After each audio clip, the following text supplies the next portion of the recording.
Well, thanks, Elise. Thanks, Tom. And thanks to all of these colleagues and friends for standing here and standing with Texas, many of whom here are Texans. Thomas Jefferson said self-preservation is paramount to all law. I don't know if I can talk about Thomas Jefferson now, unless his statue gets somehow removed from the Capitol suddenly. But the fact of the matter is, that's the basis for why we even have a government and why we have a constitution in the first place, is to ensure that we can take care of ourselves, to ensure that we're secure. Our borders are wide open, and unless you debate whether there's an invasion, talk to the people of Texas.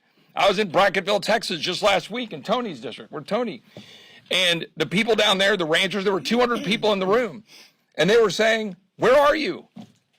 They were looking at us and saying, what are you going to do? What are you going to do to help us? What are you going to do to protect us? Because if not, we're going to have to protect ourselves.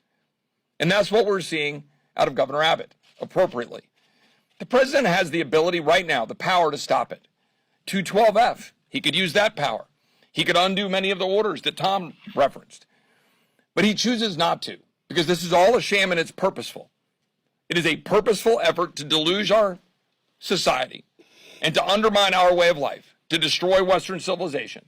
It is being done at the hands of Democrats in power in the White House. We have a duty in Congress to stand up against funding that behavior, and the governor of Texas has the duty, the right, and the ability under the Constitution of the United States to stand up and defend the people of Texas, and we're going to stand alongside the governor. With that, I'll turn it over to my friend Michael McCall. Thanks, Chip. Thanks, Chip. Let me just say, Texas is ground zero, but it impacts every state. And I want to thank the non-Texans for standing with Texas here. Ronald Reagan once said, a country with no borders is no country at all. We don't have a border. This man on day one rescinded all the policies of the prior administration. They finally got it secure. That is, remain in Mexico, migrant protection protocols, building the wall. All these things led to a more secure border. He could change that tomorrow without any legislation coming out of the Senate, but he chooses not to do so.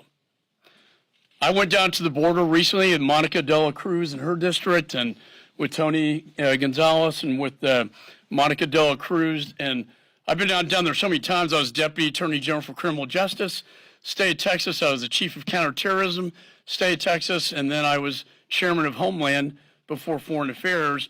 I've seen this movie for 25 years. This is the worst movie I've ever seen. When you go down to the detention spaces, it's a human tragedy unfolding.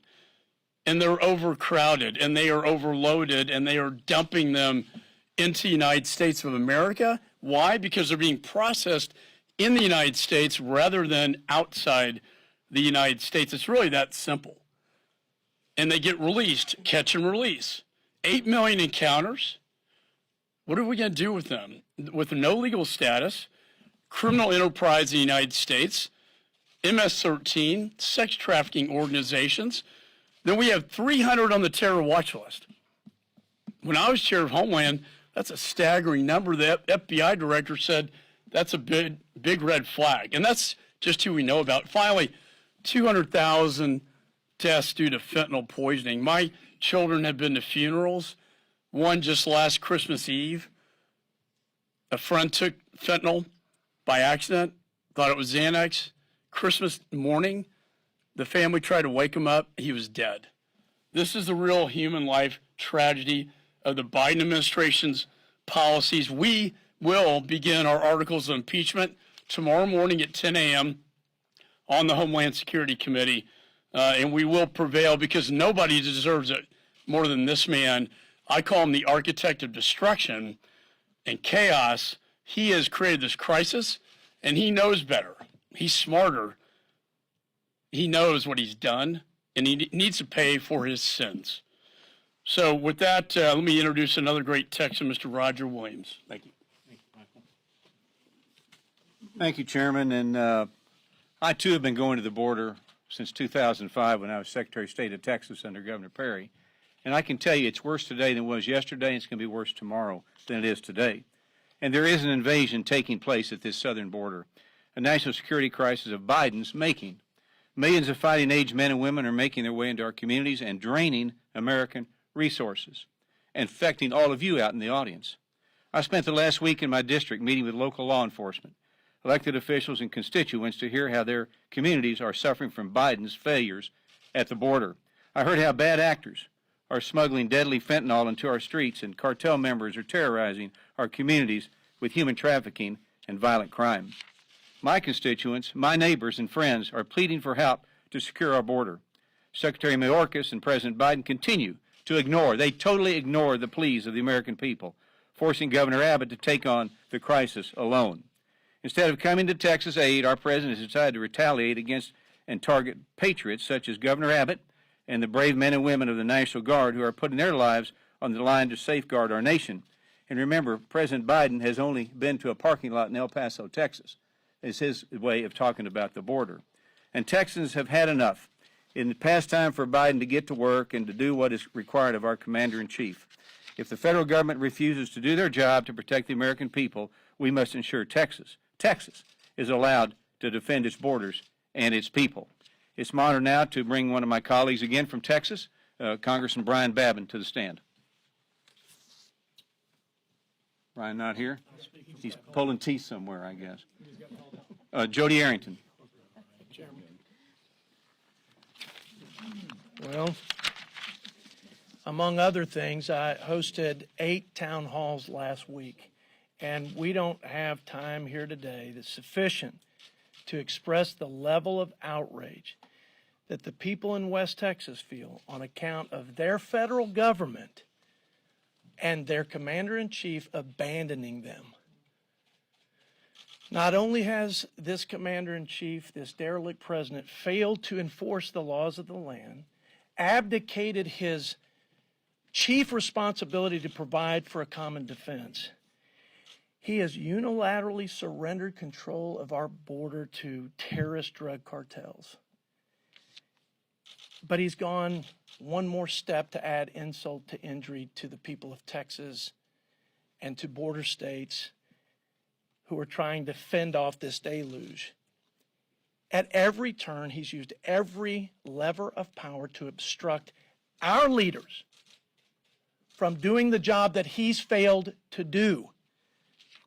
The fundamental question, and I suspect the Supreme Court will answer this, is can Texas and any other state defend its border, protect its citizens, and enforce the laws when the federal government fails to do it? The Constitution is explicit and unequivocal in answering that question. Article 4, Section 4 says basically that every state is guaranteed protection against an invasion by their federal government. And it would make sense that our founding fathers would make provision for a circumstance given that they were pretty wary of a central government.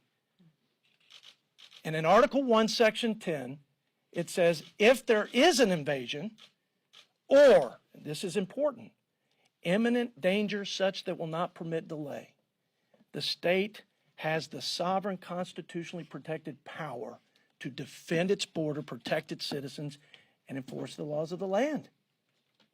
And I would posit that not only do they have the right, I think it's the duty of the state to protect its citizens. So let me tell you a few things in closing that I believe to be true. Number one, the state that fought and won its independence against another country is not going to play passive victim to a failed federal government.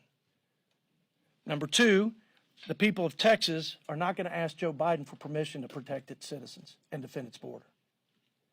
And finally, not only is the Constitution on our side, but the American people are on our side as well. With that, I'd like to ask my dear friend, proud Texan Michael Cloud, or Brian Babin, even better, the chair of the Border Caucus and a great patriot. Thank you, my friend. God bless you. Honored to be here with all of you all. Thank you for coming. It's a great pleasure, but it's a disturbing pleasure as well. For those who don't know me, my name is Brian Babin, and I represent the 36th District of Texas, and I would like to just say a few words here, if you don't mind. We're here today because this current administration of Joe Biden would rather focus on warped gender ideologies and radical inclusion policies than to act to safeguard our national security and our sovereignty. The very sovereignty that's being threatened daily by a border crisis that seems to be worsening not by the day, but by the minute. Since Joe Biden and Alejandro Mayorkas put out the welcome mat at our southern border, we have been besieged by millions of unvetted immigrants, including criminals, suspected terrorists, and more, itching to gain entry into the United States. And shamefully, this president and his cronies have gone out of their way to oblige them.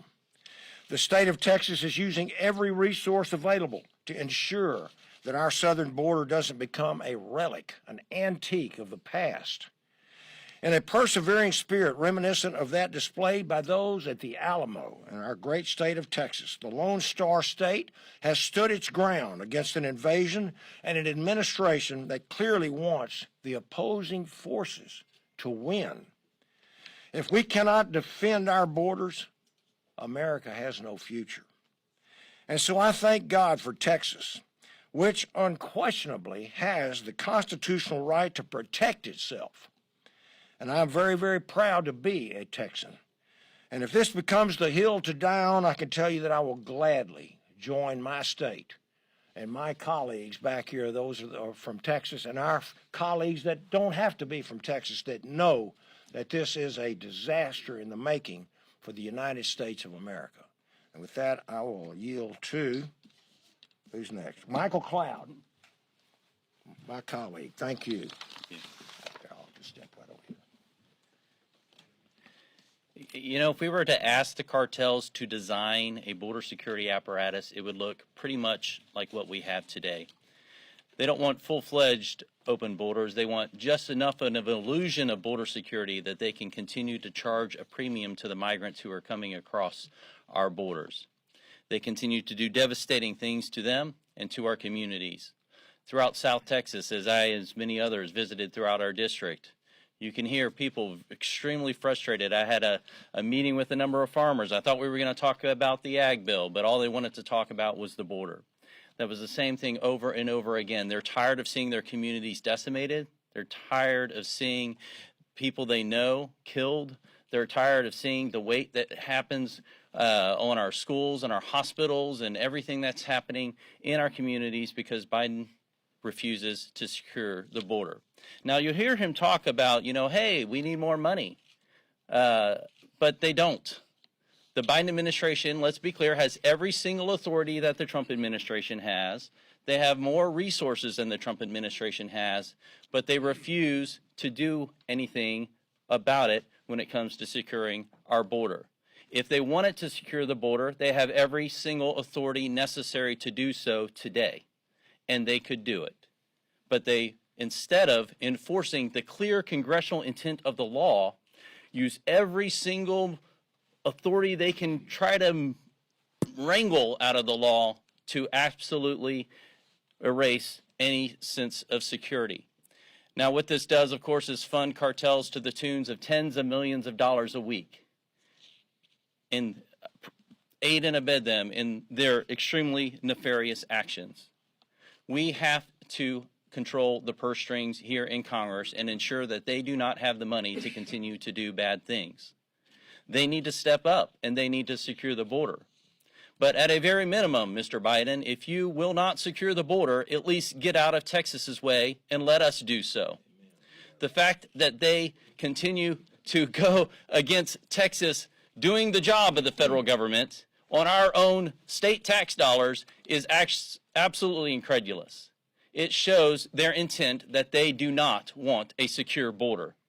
They want not only an open border, but they want the mechanism we have where they're able to create an entire industrial complex around the illegal, nefarious activities that the cartels are doing in our communities. It must be stopped, and we will continue to work to hold the line. And I appreciate Texas standing up, and the states that have joined us in doing so.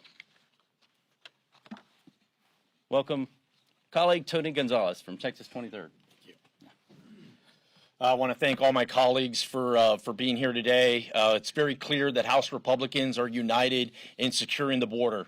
I stand with Governor Abbott. I think you've seen the bulk of governors across the country stand with Governor Abbott, and it should be very clear to President Biden that in order to get this border under control, it's pretty simple. He just has to re-implement the Trump policies that worked. He does this, and the problem goes away.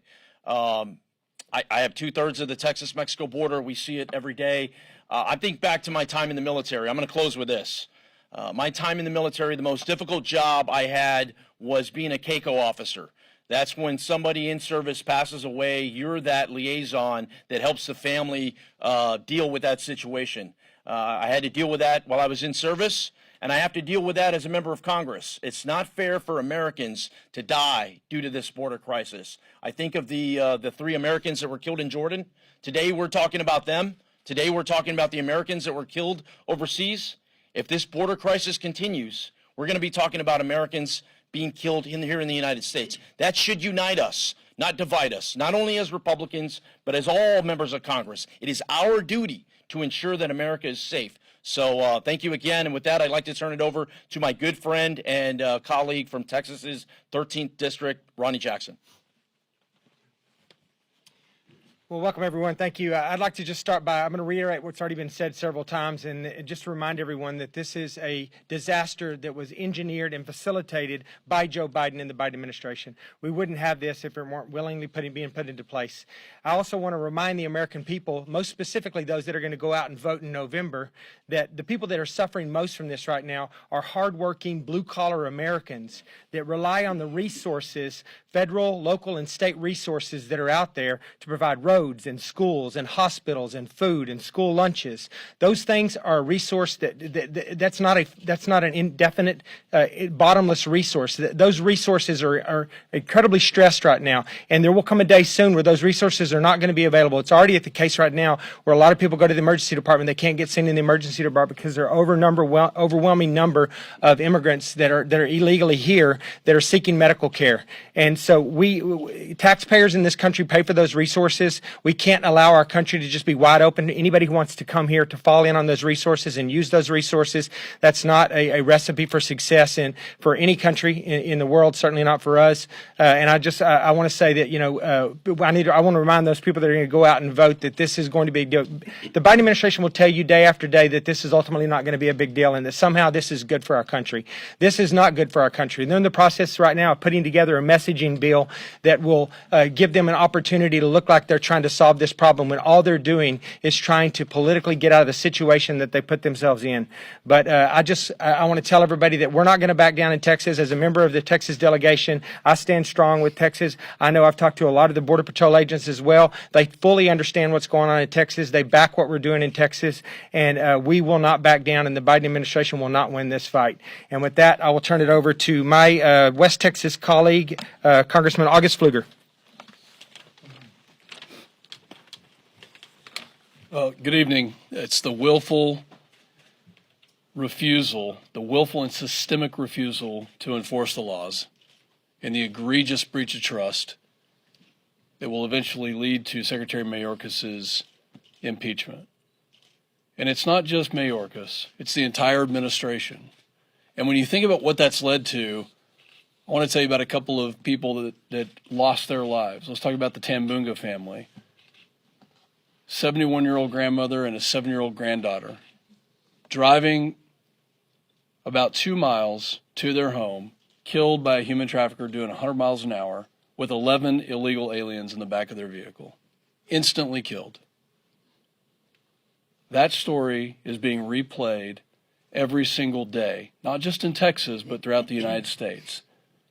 It's the dozens, the hundreds, the thousands of moms who have been up here to Capitol Hill telling us story after story after story of their kids being poisoned by fentanyl that no longer wake up the next morning because they ingested something that they had no idea was laced with fentanyl and they were poisoned and died. It's the farmers and ranchers whose properties are being ravaged, who don't want to go out and do the farming and the ranching that their families have done for so many decades. It is the willful refusal to enforce the laws. The executive branch has one job, and that's to enforce the laws that are on the book. We in the legislative branch are going to assert our Article 1 authorities. And we're going to start by putting Secretary Mayorkas to the test with an impeachment. And I think the voters are going to continue into November by calling this what it is. It is an invasion. It is the most egregious breach of our national security in the history of this country.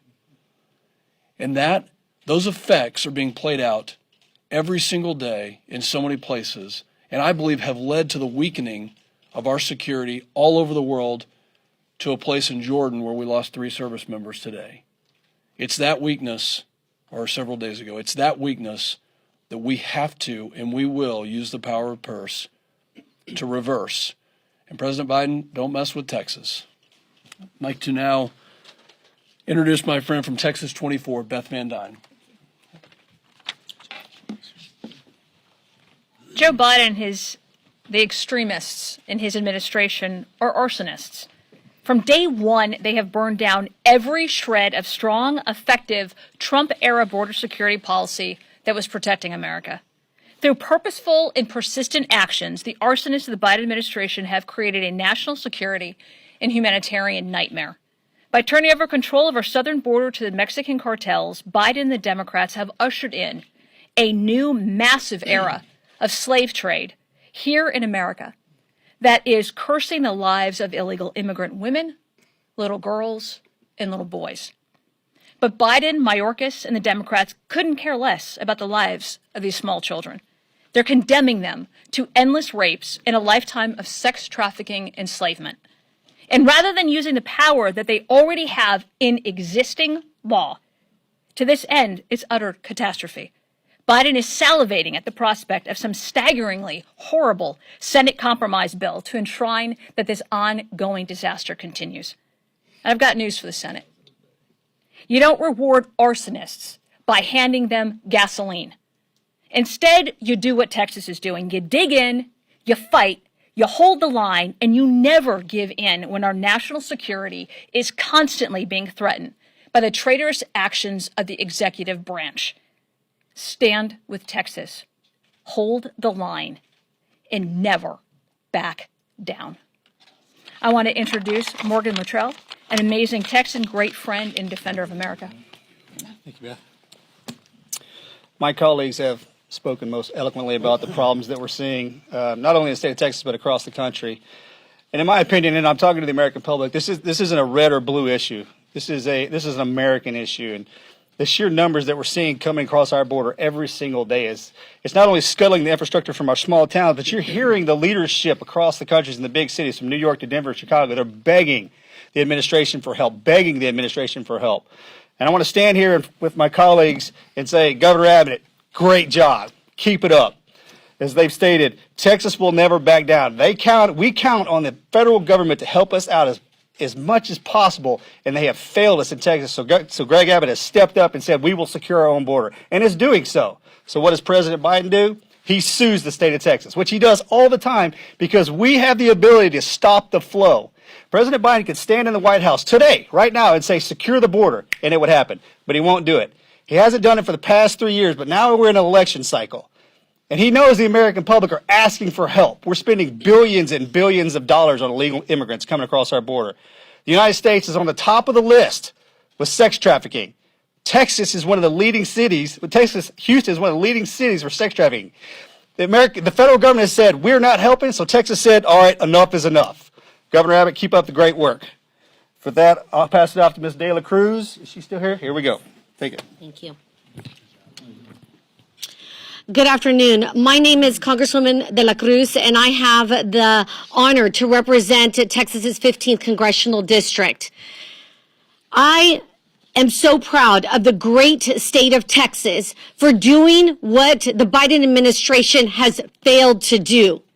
It is mi gente, mi comunidad que es 90% hispano, It is my community, my gente, my people, over 90% Hispanics, that this is affecting. Shame. Shame on the Biden administration. Shame on Joe Biden for turning his back on my gente en mi comunidad. Shame on Mayorkas for turning his back to those brave men and women out there on the front lines and turning his back to my South Texas. The Biden administration is a disgrace for what they have done, and Texas will hold the line. Thank you. I turn this back to Weber. Randy Weber. Thank you. That's a hard act to follow. For those of you who don't know, Texas has 1,200 miles of the 2,000 miles of the border between the United States and Mexico. We are the ones bearing the brunt of this crisis. You've heard it from all my colleagues. Our communities are bearing the brunt of millions of illegal crossings over the last 3 years. Actually, it's been a lot longer than that, but it's been under the Biden administration exaggerated really badly. Let's be clear. This is a man-made problem. It's just that simple. The consequences of an open border are not just a force of nature. They are the results of decisions made in Washington, and it's time for some accountability and prioritizing Americans and Texans' community and safety. How's that for a novel idea? We cannot ignore the consequences of Biden's choices, and that is precisely what our great Governor Abbott is doing. And folks, I love what Governor Abbott's doing. I think he ought to send Biden a letter when Biden says stand down. He ought to send Biden a letter, as Brenda's grandmother used to say, with 3 words, well, 4 actually, go butt a stump. That's what Biden ought to be hearing from Governor Abbott. But Governor Abbott's doing the right thing. He's taking the bull by the horns. He's prioritizing safety. You know, I think I want to go back to some history. We talked about Thomas Jefferson here a while back. Here's the fact. The 13 colonies, then the 13 states were in existence before the federal government. Federal government didn't establish the colonies or the states. The states established the federal government. Sometimes we forget that. I think the Supreme Court got it wrong 5-4. Maybe we ought to tell them to go butt a stump, but I don't want to do that in national camera. Well, anyway, the 10th Amendment is in place. It says all rights remain to the people that are not enumerated in the Constitution. President Biden, step aside. Get out of the way. Stop your war on Texas for doing the right thing. It's such a very simple job, and yet he refuses to do it. Mr. President, you picked the wrong state to mess with. You picked the wrong governor to mess with, and quite frankly, you picked the wrong state delegation to mess with. Pick up the phone, instruct your appointees to secure the border, Mr. President. And it's been said here, enough's enough. Don't mess with Texas. And with that, I will yield to my good friend Nathaniel Moran. You bet. Thank you, Mr. Weber. It's a pleasure to be here with you today, and thanks to all my colleagues for their eloquent discussion of this issue today. It's clear to me, without any question, that the proximate cause of this crisis are the policies of the Biden administration and the failure and refusal of Secretary Mayorkas to simply do his job. But Democrats nationwide are taking notice, and they're beginning to acknowledge that there is a crisis. And not only that, but they're beginning to acknowledge that the crisis is a result of the Biden administration's open border policies. We saw this just a week and a half ago when House Resolution 957, my resolution denouncing the Biden administration's open policies, was not just supported by Republicans, but it was supported by 14 Democrats. Democrats from Washington State, from Alaska, from Florida, not just from Texas. People across the nation are beginning to understand what we know in Texas to be true, and that there is clearly an invasion. Even so, the Biden administration continues to ignore this reality, and it resists exercising its executive powers to address this crisis. Instead, its executive energy is spent and focused on fighting Texas in its effort to secure the border and deflecting and defending its atrocious record and claiming money is the cause of all this. That's all I hear from the Biden administration is, well, we need more money. We need more money. We're spending money at an all-time high for border security, yet what we are seeing is an all-time high of encounters. And there's only one reason for that, and it started January 20th of 2021, and that's the open border policies. Speaker Mike Johnson has laid out 64 specific actions that President Biden took, executive actions that he could undo. And every one of those actions since January 20th, 2021 undermined the border security of this nation. This is not an immigration processing issue. This is a border security, a national sovereignty, and a national security issue. It must be solved, and it can be solved immediately. Congressional action is important, but its necessity would be less critical if the president would simply step up and do his job. If Secretary Mayorkas would step up and enforce the laws that are already on the books. Congressional action is not a substitute for that executive action. And it cannot be an excuse for the administration to simply say, we're going to wait and see if there's a deal. A deal doesn't need to be made. He can make those decisions today under 212F. Secretary Mayorkas can enforce the law today, the laws that are already on the books. These things that we're working on in Congress are a supplement to what need to happen. We want to bring that number down to 0. It's imperative that we continue calling out the Biden administration for its failure to follow the law and its failure to enforce the laws and to turn its back on the American people. We need to hold Secretary Mayorkas accountable this week and in the months to come. And we need to pass the key provisions of H.R. 2. There's no question about it. The safety and security and the sovereignty of our nation is at stake and on the line.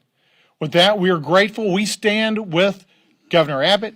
We stand to hold the line, and we are grateful for all those across the nation who would do the same. This is indeed the crisis of our time. Thank you for being here today. I've been asked to moderate the questions, but I want the whole delegation and non-Texans to participate. Yes, ma'am. House